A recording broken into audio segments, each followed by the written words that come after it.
Modi shock నుంచి తేరుకోని economy, GDP జోరు తగ్గుతుందన్న లెక్కల మాస్టర్.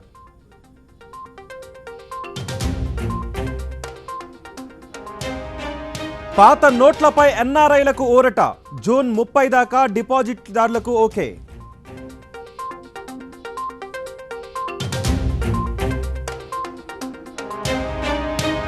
ఫోర్టిస్కి రెలిగేర్కి సింగ్ బ్రదర్స్ గుడ్ బై, 5,000 కోట్లతో అల్విదా చెప్పే యోచన.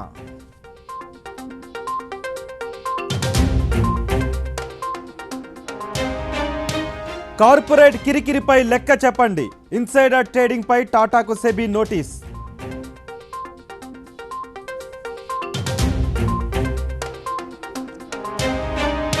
కోర్టుకు రాకుంటే 2G లైసెన్స్ క్యాన్సిలే, ఎయిర్సెల్ కి సుప్రీం వార్నింగ్.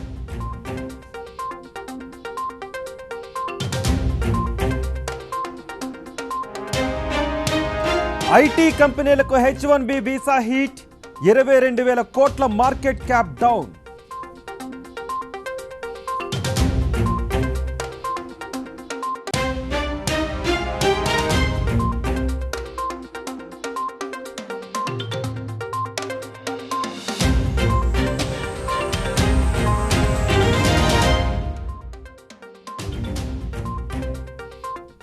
మోదీ సర్కార్ తీసుకున్న అతిపెద్ద నిర్ణయం అతిపెద్ద వైఫల్యంగా మారింది.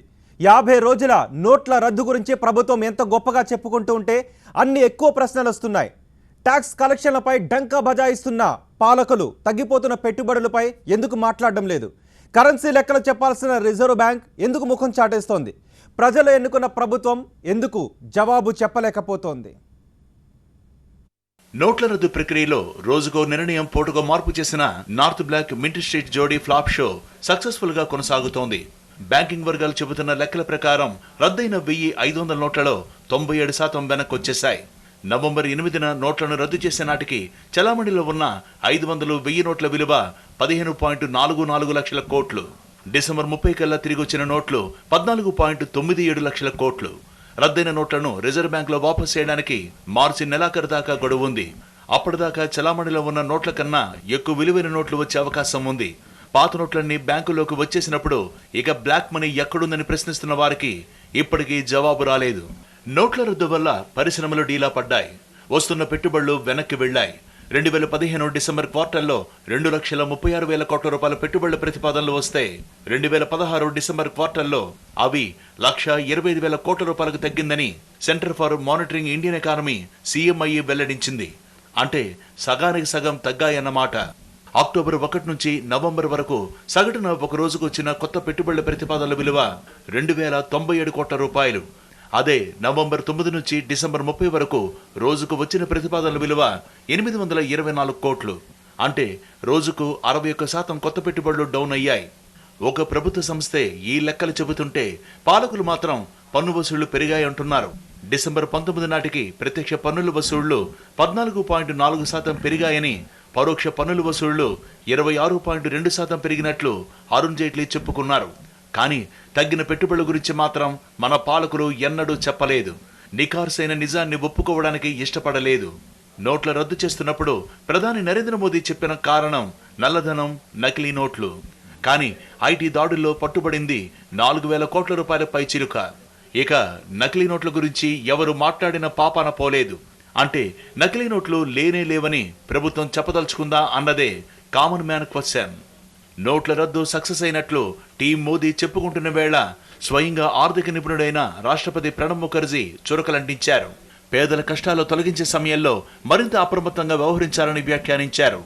నల్లధనం నిర్మూలన, అవినీతిపై పోరాటంలో ఆర్థిక వ్యవస్థ తాత్కాలికంగా దిగజారుతుందని కూడా చెప్పారు రాష్ట్రపతి ప్రణబ్. కానీ ప్రభుత్వం మాత్రం ప్రజల కష్టాలను తొలగించలేకపోయింది. ఇప్పటికీ ప్రజలు ఏటీఎంలు, బ్యాంకుల దగ్గర డబ్బుల కోసం క్యూ కడుతూనే ఉన్నారు. డిజిటల్ లావాదేవీలకు కనీస ఏర్పాట్లు చేయకుండానే ప్రభుత్వం నోట్ల రద్దును చేపట్టింది. ఆర్థిక వ్యవస్థపై ఈ ప్రభావం మరో 6 నెలలు ఉంటుందని చెబుతున్నారు. నోట్ల రద్దు చేసిన ప్రభుత్వం సమస్యలపై మాట్లాడదు. లెక్కలు చెప్పాల్సిన రిజర్వ్ బ్యాంక్ నోరు తెరవదు. సినిమా టికెట్ల కోసం నిలబడేవారు బ్యాంకుల ముందు నిలబడలేరా అంటూ ఎగతాళి చేసిన కేంద్ర మంత్రులు, అధికార పార్టీ వారు కరెన్సీ కొరతపై ఒక్క మాట మాట్లాడరు. ప్రజల చేత ఓట్లు వేయించుకుని గద్దెనెక్కిన వారు అదే ప్రజలకు జవాబుదారీగా ఉండరా? మోదీ మీ మన్ కీ బాత్ చెప్పండి ప్లీజ్. నోట్ల రద్దుతో ప్రతిపక్షాలు చెబుతున్నట్టుగా పోగొట్టుకున్నదేంటి, ప్రభుత్వం చెబుతున్నట్టుగా సాధించిందేంటి? దీనిపై విశ్లేషణ అందించడానికి TV9 business editor Sukumar, auditor జీవి రెడ్డి ప్రస్తుతం టీవీ9 స్టూడియోలో ఉన్నారు. వారితో మాట్లాడదాం. మార్నింగ్ సుకుమార్ గారు. మార్నింగ్ అండి జీవి రెడ్డి. సుకుమార్ గారు, ప్రభుత్వం చెబుతున్నట్లుగా నోట్ల రద్దుతో ఈనాటికి సాధించిందేంటి? ప్రతిపక్షాలు చెబుతున్నట్టుగా ఇది ఒక ఆర్గనైజ్డ్ కుంభకోణంగా చెబుతున్నారు, పెద్ద వైఫల్యంగా చెబుతున్నారు. కానీ ప్రభుత్వం ఇప్పటికీ ఒక అతిపెద్ద విజయంగా చెబుతోంది.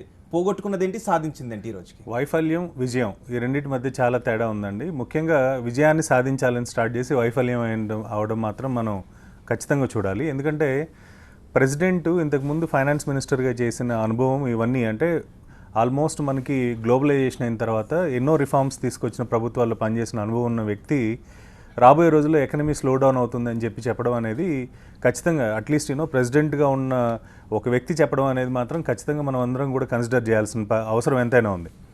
ఎందుకంటే ముఖ్యంగా మనకి మొదలుపెట్టిన ఉద్దేశం ఏంటంటే నల్లధనం అని, తర్వాత ఏమైంది డిజిటలైజేషన్. అంటే డిజిటలైజేషన్లో కూడా మనం ఈరోజు మారుమూల ప్రాంతాలకు సర్వీస్ చేయలేని పరిస్థితిలోకి వెళ్ళిన తర్వాత ఇది సక్సెస్ షో ఎలా అవుతుంది? ఖచ్చితంగా సక్సెస్ అనే మాటకి విలువ లేకుండా పోయిన పరిస్థితి మాత్రం మనకు కనిపిస్తుంది.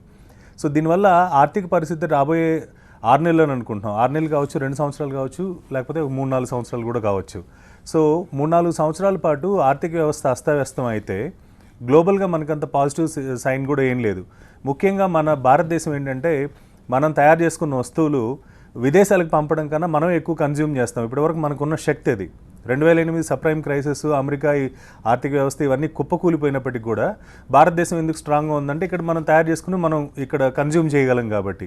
ఇప్పుడు ఏమైంది, ప్రతి ఒక్కరూ ఎగ్జాంపుల్ మీరు ఒక 10,000 రూపాయలు బ్యాంక్ నుంచి విత్డ్రా చేస్తే ఒకప్పుడు 10,000 రూపాయలు అయిపోతే రేపు పొద్దున్న తీసుకోవచ్చు అన్న నమ్మకం, లేకపోతే 10,000 రూపాయలు అప్పు తీసుకోవచ్చు అన్న నమ్మకం ఉండేది. ఇప్పుడు ఏమైంది, ఈ 10,000 రూపాయలని నేను జాగ్రత్తగా దాచుకోవాలి, కనీసం ఒక నెల రోజులు నేను ఈ 10,000 రూపాయలను వాడాలనే ఆలోచనలోకి ప్రతి ఒక్కరు వెళ్ళిపోయారు. సో ఎప్పుడైతే ఆ ఖర్చు పెట్టకుండా డబ్బులు దాచుకునే విధానానికి వెళ్ళారో ఖచ్చితంగా అన్ని వ్యాపారాలు దెబ్బతినే పరిస్థితి కనిపిస్తుంది. దీని ఎగ్జాంపుల్ మనం కనుక చూస్తే 7.6% జీడిపి గ్రోత్ ఎక్స్పెక్ట్ చేసింది గవర్నమెంట్, కానీ ఈ క్వార్టర్ ఏమైంది, కేవలం 7.1 మాత్రమే వచ్చింది. అంటే 0.5% నవంబర్ నాటి పరిణామాలను పరిగణలోకి తీసుకోలేదని చెప్తున్నారు. వాస్తవ పరిణామాలను పరిగణలోకి తీసుకుంటే దాని రేట్ ఇంకా తగ్గిపోయే అవకాశం ఉంటుంది. దీంతో ఏముంటుంది, ఆర్బీఐ ఇప్పటికి కూడా క్లారిటీ ఇవ్వలేదు. అంటే ఎన్ని నోట్లు ముద్రించాము, ఎంతమందికి ఇచ్చాము, ఎంతమంది ఎన్ని నోట్లు దొంగల చేతుల్లోకి వెళ్ళాయి, ఎంత ఇబ్బందులు పడుతున్నారు అనేది స్టాటిస్టిక్స్ మీద ఎక్కడ ఆర్బీఐ ఇప్పటి వరకు ఒక క్లారిటీ ఇవ్వలేదు. అంటే ఎన్ని నోట్లు ప్రింట్ చేసామనేది కూడా క్లారిటీ లేదంటే మనం ఇది చేయాలని అనుకున్న ఉద్దేశం వెనకాల ఏదైనా మతలబు ఉందా అనేది మాత్రం ఆలోచించాలి. దీంతోపాటు ఏంటంటే నోట్లు రద్దు చేసిన తర్వాత ఆ నోట్ల రద్దుని కన్సిడర్ చేయకుండా జీడిపి లెక్కలు వేయడం 7.1% వచ్చింది. సో ఇది రేపు పొద్దున్న 6.1కి లేకపోతే 5.8 వెళ్తే పరిస్థితి. మాజీ ప్రధాని అన్నట్టు మిగతా వాళ్ళు కొంతమంది విశ్లేషకులు చెప్పినట్టు 2% తగ్గితే 5 కూడా వెళ్ళిపోయే అవకాశం ఉంటుందని చెప్తున్నారు. నిజంగా వాస్తవికతను ఆధారంగా తీసుకుని ఈ గణాంకాలని అంచనాలు విడుదల చేయలేదంటారండి? రియల్ జీడిపి అయితే కన్సిడర్ చేయలేదండి ఒకటి. సెకండ్ థింగ్ ఏంటంటే ఇప్పుడు మేజర్గా వచ్చేసిందంటే ఈరోజు మనం అబ్జర్వ్ చేసినట్టయితే 15,40,000 crores ఇది చలామణిలో ఉన్న కరెన్సీ ఆ రోజుకి, ఇది November 8th డెసిషన్ వచ్చే రోజుకి. ఈరోజు మనం లెక్కలు కింద చూసినట్లయితే అప్రాక్సిమేట్లీ ఇంకా వాళ్ళు ఇవ్వలేదు, యాక్చువల్గా ఆర్బీఐ కింద డిక్లేర్ చేస్తే ఇంకా అంతకంటే ఎక్కువ ఉండడానికి అవకాశం ఉంది. మామూలుగా చూసి ఈరోజు 15 lakhs crores ఆల్రెడీ డిపాజిట్ అవ్వడం జరిగింది బ్యాంకుల్లో అనమాట. దీనికి మనం అబ్జర్వ్ చేసినట్టయితే 15,40,000 crores చలామణిలో ఉన్నది. అంటే ఇట్ డజంట్ మీన్ దట్ అది జనాల దగ్గర ఉన్న డబ్బు కాదు, అది ఆర్బీఐ దగ్గర కొంత సిఆర్ఆర్ రూపంలో ఉంది. అదేవిధంగా ప్రతి బ్యాంకులో కూడా, కోఆపరేటివ్ బ్యాంకులు కావచ్చు, షెడ్యూల్డ్ బ్యాంక్స్ కావచ్చు, ఎనీ కమర్షియల్ బ్యాంక్స్, ఎనీ బ్యాంక్స్లో కూడా వాళ్ళ దగ్గర కూడా కొంత క్యాష్ రిజర్వ్స్ ఉంటాయి. అంటే ఈరోజు మనం డిపాజిట్ చేస్తే బ్యాంకులో కూడా డబ్బు క్యాష్ నిల్వలు ఉంటాయి అనమాట. ఆ డబ్బు, సిఆర్ఆర్ డబ్బు ప్లస్ జనాల దగ్గర ఉన్న డబ్బు, ఈ మూడు కలిపితే 15,40,000 crores అవడానికి అవకాశం ఉంది. అంటే ఇంకో క్లియర్ ఆ ప్రకారం చూసింటే 15 lakhs crores ఈ రోజు వచ్చిందంటే దాని అర్థం ఏంటి అంటే సిఆర్ఆర్, బ్యాంక్ రిజర్వ్స్ ఇవన్నీ కలిపితే 40,000 crores అయినా. సిఆర్ఆర్ ఇట్ సెల్ఫ్ 3 లక్షల కోట్లు ఉంటుంది. సో ఇవన్నీ చూసినట్లయితే అంటే మనకి ఎక్సెస్ మనీ రావడం జరిగిందని అర్థమవుతుంది అనమాట. అంటే ఇంకా వస్తుందని చెబుతున్నారు, బట్ ఇప్పటికీ ఆ పాత లెక్కల ప్రకారం ఎంత వచ్చింది అనేది ఆర్బీఐ ఖచ్చితంగా చెప్పలేదు. బట్ రఫ్గా వచ్చిన కరెన్సీని రద్దు చేసిన తర్వాత ఇప్పటికీ ఎంత వచ్చిందని లెక్కలు ఇవ్వట్లేదు. ఈ స్టాటిస్టిక్స్ అన్ని ఈవెన్ గవర్నమెంట్ ప్రధానమంత్రి నోటి ద్వారా వినాలని అందరూ 31వ తారీఖు వెయిట్ చేశారు. బట్ అది కానీ అది అసలు ఎంత నిరాశ అంటే కేవలం మన దగ్గర ఏం జరిగిందనే స్టాటిస్టిక్స్ లేకుండా. రండి ఒక బ్రేక్ తీసుకుందాం. బ్రేక్ తర్వాత 8వ తారీఖున ప్రధాని ప్రసంగానికి 31వ తారీఖున ప్రధాని ప్రసంగానికి ఏం కనిపించింది అనే దానిపైన, అలాగే ఇప్పటివరకు పన్నుల రూపంలో చాలా ఎక్కువ ఆదాయాన్ని పొందుతున్నాము అంటున్న ప్రభుత్వం పారిపోతున్న పెట్టుబడుల గురించి ఎందుకు మాట్లాడలేదు, దీని గురించి కూడా చెప్పారు గారు. ఇప్పటికే పన్నుల రూపంలో ఆదాయం పెరిగింది డిమానిటైజేషన్ తర్వాత అని ప్రభుత్వం చాలా గొప్పగా చెప్పుకుంటుంది. మరోవైపు పెట్టుబడులు తగ్గిపోతున్నాయి, పెట్టుబడిదారులు పారిపోతున్నారు అని విశ్లేషకులు చెప్తూ ఉన్నారు. ఏ విధంగా చూడాలండి? ముఖ్యంగా ఇన్కమ్ ట్యాక్స్ డిపార్ట్మెంట్కి ఉన్న అపోహ ఏంటంటే ప్రతి ఒక్కరు కూడా ట్యాక్స్ కట్టేస్తారు, ప్రతి ఒక్కరు కూడా అకౌంటబిలిటీకి వచ్చేస్తారని. ఆఫ్ కోర్స్ ఒప్పుకొని తీరాలి. కాకపోతే ఏంటంటే ఇప్పటి వరకు ట్యాక్స్ రెవెన్యూస్ ఏవైతే కలెక్ట్ చేశారో దానికి ఎక్కడా కూడా ఒక విశ్వసనీయత కానీ ఏదీ లేదు. అంటే మనకి ముఖ్యంగా ట్యాక్స్ బ్రాకెట్లో వస్తున్న చాలామంది అగ్రికల్చర్ ఇన్కమ్ రూపంలో చూపించిన వాళ్ళు కానివ్వండి, కార్పొరేట్ ట్యాక్స్లు ఎగ్గొట్టిన వాళ్ళు, ఇలాంటి వాళ్ళందరూ కూడా చాలామంది వాళ్ళు చెప్పిన లెక్కలే ఇన్కమ్ ట్యాక్స్ డిపార్ట్మెంట్ వింటూ ఏదైనా ఒక క్వరీ పంపిస్తే దాని మీద ఎక్స్ప్లెనేషన్ ఇస్తే సంతృప్తి చెంది ముందుకెళ్లే పరిస్థితి. సిస్టమ్ని తీసుకురావడం వల్ల ఏమవుతుందంటే ప్రతి ఒక్కరు ప్రతి ఇంట్లో కూడా 4 లక్షల నుంచి 8 లక్షల రూపాయల వరకు దాచుకుంటారు. ఈవెన్ వాళ్ళ చిట్టీలు, చిన్న చిన్న చిట్టీల విషయంలో కానీ, లేకపోతే వాళ్ళ అవసరాలకి అక్కడక్కడ దాచిపెట్టుకునే డబ్బులు కానీ ఇవన్నీ. సో ఇలాంటి డబ్బులన్నింటినీ డిపాజిట్ చేసిన వాళ్ళకి కూడా రేపొద్దున ఇన్కమ్ ట్యాక్స్ నోటీసులు వస్తాయి. మొత్తం ఇప్పుడే అసలు భయపడి బంగారం షాపుల దగ్గరికి వెళ్ళలేని పరిస్థితిలో ఉన్న ప్రజలు రేపొద్దున ఇన్కమ్ ట్యాక్స్ నోటీసులు వస్తాయని అంటే కనుక వాళ్ళు అసలు బయటికి వెళ్ళి వాళ్ళకి నిత్యావసర వస్తువులు కొనుక్కోవడానికి కూడా భయపడే పరిస్థితికి తీసుకెళ్ళిన అవసరం మనకి ఇప్పుడు కనిపిస్తుంది. సో అలాంటి టైంలో మేజర్గా నెక్స్ట్ 1 or 2 ఇయర్స్లో కనుక కామన్ మ్యాన్కి కాన్ఫిడెన్స్ క్రియేట్ చేయలేకపోతే, ఒకవైపు ఏమో ఐటీ జాబులు మనకి యుఎస్ వీసాల విషయంకి వచ్చేసరికి ఐటీ జాబులు తగ్గిపోతున్నాయి, ఇంకోవైపు ఏమో ఆదాయ వనరులు తగ్గిపోతున్నాయి ఆటోమేషన్ కానీ వీటన్నిటి వల్ల. ముఖ్యంగా మనకి సబ్సిడీలు ఇట్లాంటి వాటిల్లో ఉన్న ఇప్పుడు మరి తెలంగాణ కానివ్వండి, ఆంధ్రప్రదేశ్ కానీ తీసుకుంటే విపరీతమైన రేషన్ కార్డ్స్ ఇవన్నీ ఉన్నాయి. రేపొద్దున సెంట్రల్ గవర్నమెంట్ ఏం చేస్తుంది, ఒక వ్యక్తి మీద ఇన్కమ్ ట్యాక్స్ నోటీస్ పంపించి వ్యక్తిని డీటెయిల్స్ అడిగిన క్రమంలో సెంట్రల్ గవర్నమెంట్ స్టేట్ గవర్నమెంట్కి ఇచ్చే షాప్స్ ఏవైతే ఉన్నాయో, అంటే సబ్సిడీల రూపంలో ఇస్తున్న డబ్బులు ఏవైతే ఉన్నాయో వాటికి కూడా లెక్కలు అడుగుతుంది రేపొద్దున. ఈరోజు కామన్ మ్యాన్ గురించి ఆలోచిస్తున్నాం, రేపొద్దున గవర్నమెంట్ స్టేట్ గవర్నమెంట్స్ కూడా సెంట్రల్ గవర్నమెంట్కి లెక్కలు చెప్పాలి. ఒకవైపు ఏమో 10 లక్షల రూపాయలకి ఇన్కమ్ ట్యాక్స్ రిటర్న్స్ ఫైల్ చేశాడు, అదే వ్యక్తికి మీరు ఇక్కడ బియ్యం ₹1 కిలో బియ్యం ఇస్తున్నారు కాబట్టి ఇతను దీనికి అర్హుడు కాదని చెప్పి ఇక్కడ కంటిన్యూస్గా తగ్గించుకుంటూ సబ్సిడీలు తగ్గించుకుంటూ వచ్చే పరిస్థితి. సో ఈ ప్రెషర్ ఎవరి మీద పడుతుంది? స్టేట్ గవర్నమెంట్స్ మీద పడుతుంది.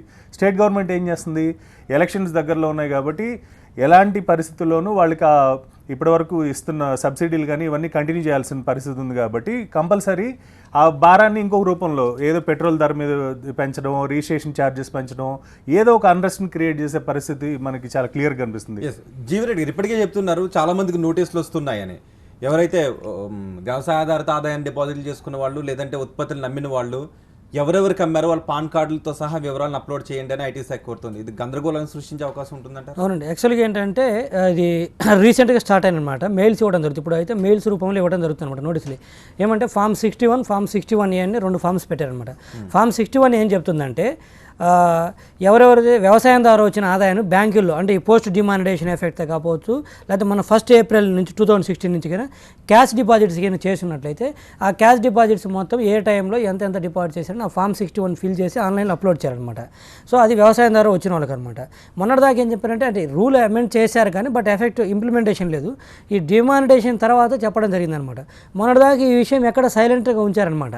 అంటే మీరు క్యాష్ డిపాజిట్ చేసుకోవచ్చు, 2.5 లక్షలు దాటినా కూడా మేము అడగము, అంటే వీళ్ళకైతే కరెంట్ అకౌంట్ హోల్డర్స్కి అయితే 12.5 lakhs దాటినా కూడా అడగమని చెప్పడం జరిగింది.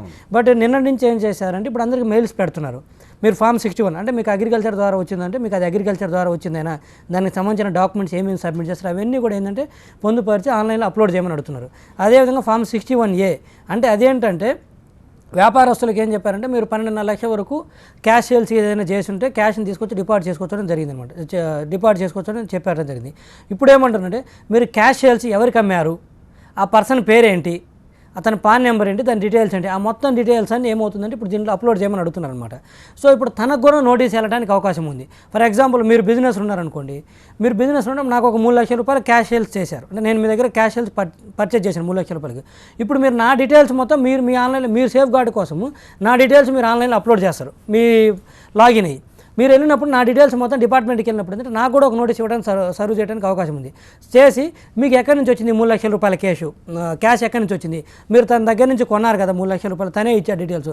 ఇంతకుముందు ఒక టైప్ ఆఫ్ హరాస్మెంట్ అనుకుంటే ఇప్పుడు 2 టైపులు అనమాట. అంటే కొన్నవాడికి కూడా ఇబ్బంది అనమాట, వాడేదో కూడా పెట్టుకొని is eligible for purchase for cash అనమాట.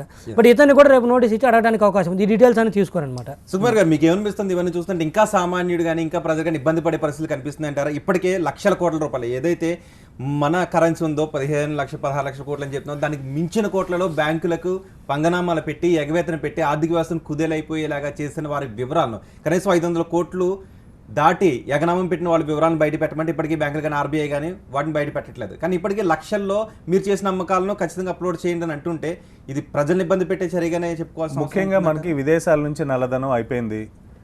కార్పొరేట్లు మనకి బ్యాంకుల్ని లూటీ చేసి విదేశాలకు పారిపోయారు, ఆ టాపిక్ అయిపోయింది. పెద్ద పెద్ద నల్ల కుబేర్లు ఎవరైతే ఉన్నారో వాళ్ళకి ఐడిఎస్ స్కీమ్ ద్వారా వాళ్ళని బెదిరిస్తాం అది ఇది అన్నారు, అది అయిపోయింది. ఎటు తీసుకున్నా పెద్దవాళ్ళని ఎవరిని టార్గెట్ చేయలేకుండా ఆఖరికి పిచ్చుకు మీద బ్రహ్మాస్త్రంలాగా చిన్న చిన్న వ్యాపారాలు చేసుకునే వాళ్ళు, చిన్న చిన్న హౌస్ హోల్డర్స్ ఎవరైతే ఉంటారో బలవంతంగా ఇంతకుముందు ప్రభుత్వాలు చేసిన తప్పులు, అంటే రిజిస్ట్రేషన్ వాల్యూ 3,000 రూపాయలు స్క్వేర్ యార్డ్ ఉంటే 10,000 రూపాయలు బ్లాక్ మనీ, వాడు నిజంగా వైట్ మనీ సంపాదించినా కూడా, ఉద్యోగం చేసి డబ్బులు సంపాదించినా కూడా ఆ డబ్బుల్ని బ్లాక్ కింద కన్వర్ట్ చేసి ఎవరైతే పెట్టుబడులు పెట్టారో వాళ్ళందరినీ ఇబ్బంది పెట్టే పరిస్థితి ఉంది. సో మనకి రోజు రోజుకి పెద్దవాళ్ళు తప్పించుకుంటూ చిన్నవాళ్ళ దగ్గర కాన్సన్ట్రేషన్ అనేది చాలా క్లియర్గా కనిపిస్తుంది. మోడీ ప్రభుత్వం ఆలోచిస్తుంది కూడా ఏంటంటే 10 లక్షలు 20 లక్షల వాళ్ళ దగ్గర కనీసం ఒక 30,000 40,000 రూపాయలు ట్యాక్స్ రూపంలో వసూలు చేసుకున్నా కూడా హ్యూజ్ అమౌంట్ మనకి రెవెన్యూస్ ద్వారా వస్తుందన్న ఆలోచనలో ఉన్నారు తప్ప బడాబాబుల్ని ఇప్పటి వరకు కొన్ని లక్షల కోట్ల రూపాయలు బ్యాంకులను లూటీ చేసి హ్యాపీగా లైఫ్ని ఎంజాయ్ చేస్తున్న వాళ్ళని మాత్రం ఎక్కడ టార్గెట్ చేస్తున్న దాఖలా లేవు. దీనికి ఖచ్చితంగా 31st నైట్ ఒక బ్రహ్మాండమైన అనౌన్స్మెంట్ వస్తుంది. November 8 తర్వాత ఏమేం జరిగింది, ఎవరెవరిని టార్గెట్ చేశారనుకున్నాం, దాంట్లో ఏం లేదు. రేపొద్దున బడ్జెట్ అనౌన్స్ చేయబోతున్నారు. బడ్జెట్లో కూడా ఏముండే అవకాశం లేదు. ఎటు తీసుకున్న డైరెక్షన్ లెస్గా వెళ్తుందండి. ఇప్పుడు మీరు ఈ జీడిపి ఫిగర్స్ ఈ క్వార్టర్ చూస్తే కేవలం కాంట్రిబ్యూషన్ అగ్రికల్చర్ సెక్టర్ నుంచి వచ్చింది, మిగిలినవన్నీ మ్యానుఫ్యాక్చరింగ్ సెక్టారు, సర్వీస్ సెక్టారు అన్నీ డౌన్ ట్రెండ్లో ఉన్నాయి. సో ఇలాంటి అన్రెస్ట్ వస్తే రేపొద్దున ఓన్లీ అగ్రికల్చర్ సెక్టర్ మాత్రం ఎంతని కాపాడుతుంది జీడిపిని, అవకాశం లేదు. సో ఈ బడ్జెట్లో కూడా సేమ్ మనం 31st నైట్ ఏదైతే ప్రధానమంత్రి చెప్పాడో దానికి ఇంకొక 3-4 ఇవి యాడ్ చేసి పాయింట్స్ యాడ్ చేసి అరుణ్ జైట్లీ బడ్జెట్ ప్రజెంట్ చేసే అవకాశం ఉంది తప్ప కొత్తగా ఏదో మొత్తం ఇండియాని ఇంకొక రూపం తీసుకెళ్లే అవకాశాలు మాత్రం ఈ బడ్జెట్లో నాకైతే కనిపించింది. మాజీ ఆర్బీఐ గవర్నర్ అన్నట్టు సృజనాత్మక విధ్వంసం అంటారా, స్వీయ విధ్వంసం అంటారా ఇప్పటి వరకు జరిగింది? స్వీయ విధ్వంసం ఖచ్చితంగా ఒక మనిషి వల్ల అయిన ఇబ్బంది అని అనుకోవాలండి. ఎందుకంటే సపోర్ట్ లేకుండా చేసుకుంటూ వెళ్ళడం అనేది కరెక్ట్ కాదు. దీనికన్నా ముందు డిమానిటైజేషన్కి వెళ్ళడం కన్నా ముందు యాంటీ బినామీ ట్రాన్సాక్షన్ బిల్ ఆల్రెడీ పార్లమెంట్లో ఇంప్లిమెంట్ అయింది, అందరి ఆమోదం ఉంది. దాన్ని కనుక తీసుకొచ్చుంటే అసలు ఈ బ్లాక్ మనీ అనేది, ఈ డబ్బులు అనేది కేవలం 1 or 2%తో అరికట్టగలిగిన పరిస్థితి ఉండేది. ఎప్పుడైతే యాంటీ బినామీ ట్రాన్సాక్షన్ బిల్ కనుక పదును పెట్టి దాన్ని ఆల్రెడీ ఎఫెక్టివ్గా ఉన్న దాన్ని ఇంప్లిమెంట్ చేస్తే బీజేపీలో ఉన్న రాజకీయ నాయకులందరూ కూడా దానికి అకౌంటబిలిటీకి వస్తారు, రాజకీయ నాయకులు ఇబ్బంది పడతారు. ఇప్పుడు ముఖ్యంగా మనకి బినామీ ఆస్తులు ఎవరి దగ్గర ఉంటాయండి? బ్యూరోక్రాట్స్ దగ్గర ఉండాలి, పొలిటికల్ లీడర్ దగ్గర ఉండాలి, కాంట్రాక్టర్లు పెద్ద పెద్ద కార్పొరేట్ల దగ్గర ఉండాలి. వాళ్ళందరూ ఇబ్బంది పడతారని చెప్పి దాన్ని పక్కకు పెట్టి దానికి 98% పవర్ఫుల్ వెపన్, అది న్యూక్లియర్ వెపన్ లాంటి దాన్ని నల్లధనం మీద దాన్ని ప్రయోగించకుండా చిన్న చిన్న అస్త్రాలు తీసుకొని బాణాలు తీసుకొని ప్రజల మీద వేయడం అనేది కరెక్ట్ కాదు. ఎస్, ఐటీ విషయంలో, ఇన్కమ్ ట్యాక్స్ విషయంలో రాబోయే రోజుల్లో ప్రజలకు ఎటువంటి ఇబ్బందులు ఎదురయ్యే అవకాశం ఉంటుందండి ఒక ఆడిటర్గా? ఇప్పుడు చెప్తున్నా కదండి, ఈ విధంగా ఏంటంటే ఇది కొత్త, అంటే రూల్ అమెండ్ చేస్తున్నా కూడా ఇంప్లిమెంట్ చేస్తాను అనుకోలేదు. ఇది ఊహించని విషయం అనమాట. ఏంటంటే ప్రతి వ్యాపారస్తుని కూడా వాళ్ళ దగ్గర కొనుగోలు చేసిన వాళ్ళ వ్యక్తుల డీటెయిల్స్ కూడా ఇమ్మని చెప్పడం అనమాట. క్యాష్లో రూపంలో పర్చేజ్ చేసిన డీటెయిల్స్ కూడా అడగటం అనమాట, Form 61A ఫార్మేట్లో. తద్వారా ఏమవుతుందంటే పాపం పర్చేజ్ చేసిన వాళ్ళని కూడా నోటీసులు సర్వ్ చేసి మీకు ఎక్కడి నుంచి వచ్చింది ఈ క్యాష్ అని అడగడానికి అవకాశం ఉంది. అదేవిధంగా అంటే వీళ్ళు ఏమవుతుందంటే దీనివల్ల మళ్ళీ ఇంప్లిమెంటేషన్ మెకానిజం, అంటే నోటీసులు అయితే ఇవ్వగలరు కానీ బట్ అంతగా వాటన్నింటి వెరిఫై చేసి మళ్ళీ కలెక్ట్ చేయగలరంటే అంత మెకానిజం లేదు. ఇదన్నిటికీ ఏంటంటే అన్నెసరిగా భయపెట్టడము, వాళ్ళని మనోవేదనకు గురి చేయడం తప్పితే but end of the day చూస్తే ఏమి ఉండదన్నమాట. ఒకవేళ పిలిపించి అడగలిగినా కూడా అది ఎంత అన్అకౌంటెడ్ మనీ, 98% కేసుల్లో అన్అకౌంటెడ్ మనీ ఉంటుందన్నమాట. ఎవరు కూడా నల్లధనం ఉన్నవాళ్ళు లేదా పెద్దవాళ్ళు వాళ్ళు తెలిసి రూల్స్ అని. ఇది ఎందుకంటే 1 April 2016 నుంచే వచ్చింది. ఇది పెద్దవాళ్ళకి ఏంటంటే ఆడిటర్స్ అడ్వైజ్ చేయడం జరిగింది. వాళ్ళు ఎవరు ఇన్వెస్ట్ చేయలేదన్నమాట. అంటే క్యాష్ రూపంలో పర్చేజ్ చేయడం కానీ వాళ్ళు కేర్ఫుల్గానే ఉన్నారనమాట. సో వాళ్ళు బయటపడతారు. థింగ్ ఏంటంటే మామూలు తెలియక రూల్ మీద అవేర్నెస్ లేకను లేకపోతే ఇది ఇంప్లిమెంట్ చేయకపోవచ్చు అన్న ఉద్దేశంతో వాళ్ళు కొనుక్కున్న వాళ్ళు మాత్రం ఈరోజు ఇబ్బంది పడడానికి అవకాశం ఉంది. అదేవిధంగా కరెంట్ అకౌంట్ వాళ్ళని చిన్న చిన్న సేవింగ్స్ అకౌంట్లో క్యాష్ డిపాజిట్ చేసిన వాళ్ళందరికీ రేపు నోటీసులు వచ్చి గందరగోళం గురవడానికి అవకాశం ఉంది. చట్టాల గురించి రూల్స్ గురించి అవగాహన లేని చాలా తక్కువ ఉంది, చాలా ముఖ్యంగా తక్కువ. కామన్ మ్యాన్కి వచ్చే ఇబ్బందులు ఏంటంటే రాబోయే రోజుల్లో ఇప్పటివరకు ఒక మిడిల్ క్లాస్ మ్యాన్ ఏం చేసామంటే డబ్బులు పెట్టుబడులు పెట్టాలంటే రియల్ ఎస్టేటో లేకపోతే బంగారం కొనుక్కుంటే పెరిగిపోతుందో లేకపోతే ఈ చిట్టీలు వేస్తే డబ్బులు వస్తాయి ఇవన్నీ ఆలోచించేవాళ్ళు. కాకపోతే ఈ డిమానిటైజేషన్ అయిన తర్వాత అవెన్యూస్ అన్నీ క్లోజ్ అయిపోయాయి. ఇంకొక వైపు ఏంటంటే ఇన్ఫ్లేషన్ పెరగడం వల్ల రాబోయే రోజుల్లో ఖచ్చితంగా పప్పు దినుసులు కానీ ఇవన్నీ కూడా విపరీతంగా రేట్లు పెరిగే అవకాశం ఉంది. సో కామన్ మ్యాన్కి ఒక ఫ్యామిలీ సర్కస్ అయ్యే పరిస్థితి అయితే మాత్రం చాలా క్లియర్గా నెక్స్ట్ 1 or 2 years ఉంది. దీనివల్ల రుణాలు ఎగ్గొట్టేవాళ్ళు ఫైనల్గా ఒక ముక్కలో చెప్పుకోవాలంటే పొందిందేంటి పోగొట్టుకున్నదేంటి? పొందింది ఆనందం, పోగొట్టుకుంది మాత్రం ఎకనమీ.